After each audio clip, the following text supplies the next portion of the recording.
अध्याय 14 में श्लोक 1 से 20 में अर्जुन ने प्रभु श्री कृष्ण से पूछा कि हे प्रभु, प्रकृति के गुण कौन कौन से हैं, वे किस प्रकार क्रिया करते हैं, किस प्रकार इस संसार के बंधन में बांध देते हैं और किस प्रकार मोक्ष प्राप्त कर प्रभु धाम प्राप्त होता है। पर श्री कृष्ण जी ने अर्जुन जी को बताया, जो व्यक्ति प्रभु भक्ति का ज्ञान प्राप्त कर लेता है वह जीवन मरण के चक्कर से मुक्त हो जाता है। वैकुंठ में मुक्त हुई आत्माएं निरंतर भगवान के चरण कमलों का दर्शन करती हैं और दिव्य प्रेम भक्ति में लगी रहती हैं। इसलिए के बाद भी भक्तों का निजी स्वरूप समाप्त नहीं होता, समाज उनके कार्यों का अनुसरण करता है। इस संसार में हम जो भी ज्ञान प्राप्त करते हैं वो प्रकृति के 3 गुणों सतोगुण, रजोगुण, तमोगुण से प्रभावित होता है। जो व्यक्ति इन 3 गुणों से ऊपर उठकर ज्ञान प्राप्त करता है वह दिव्य ज्ञान, ब्रह्म ज्ञान प्राप्त कर प्रभु धाम के योग्य हो जाता है और सृष्टि के निर्माण व प्रलय से छूता रहता है। परमात्मा की शक्ति द्वारा समस्त जीव भौतिक प्रकृति से पैदा होते हैं। सभी जीव का जीव प्रदाता वह परम पिता परमात्मा है। एक जीव को पुनर्जन्म के अनुसार भिन्न भिन्न शरीर प्राप्त होता है। पुनर्जन्म के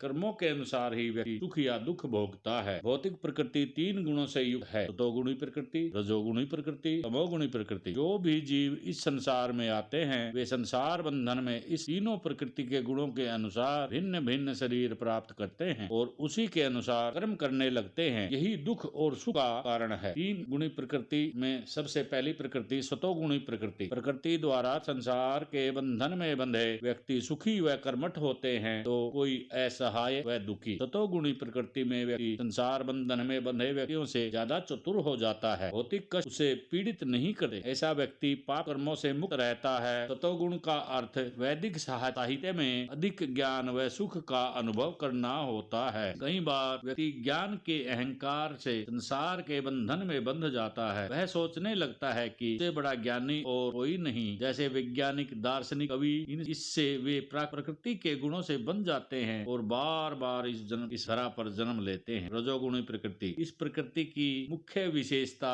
स्त्री पुरुष का आपसी आकर्षण होता है। दोनों एक दूसरे के प्रति आकर्षित होते हैं। जब इस रजोगुण में वृद्धि हो जाती है तो व्यक्ति भोग के लिए लालायित होता है। वह इंद्रिय तृप्ति चाहता है। इसलिए रजोगुणी व्यक्ति समाज या राष्ट्र में सम्मान चाहता है, सुंदर संतान, स्त्री सहित परिवार चाहता है। ये सभी रजोगुण के फल हैं। इसी लालसा के चलते कठिन परिश्रम करता है और अपने इन कर्मों के फलों की आशा से बंध जाता है। इसीलिए सारा संसार थोड़ा या ज्यादा रजोगुणी है। इस प्रकार के व्यक्ति रजोगुणी प्रकृति से बंधन में बांध जाते हैं। तामसी प्रकृति। इस प्रकार के व्यक्ति सतोगुणी प्रकृति के एकदम उलट होते हैं। सतोगुणी में व्यक्ति ज्ञान के विकास से यह जान सकता है कि कौन क्या है, जबकि तमोगुणी प्रकृति में व्यक्ति पागल हो जाता है और वह यह नहीं समझ पाता कि कौन क्या है। अधोगति को प्राप्त होता है। मृत्यु अटल सत्य है, सभी जानते हैं, परंतु तमोगुणी फिर भी धन संग्रह करते हैं, कठोर श्रम करते हैं। यही पागलपन नहीं तो क्या है। ऐसे लोग आध्यात्मिक उन्नति नहीं कर पाते। वे अत्यंत आलसी होते हैं, अधिक सोते हैं, सदैव निराश प्रतीत होते हैं। ऐसे व्यक्ति विषय व्यसनी होते हैं। यही तमोगुण के लक्षण हैं। इस संसार में व्यक्ति में ये तीनों प्रकृति के गुण मौजूद होते हैं। कभी सतोगुण दोनों से ज्यादा होता है तो कभी रजोगुण ज्यादा मात्रा में होता है, कभी तामसी गुण प्रधान होता है तो बाकी दोनों गुण कम हो जाते हैं। इस प्रकार समस्त जीव ये कभी कम नहीं,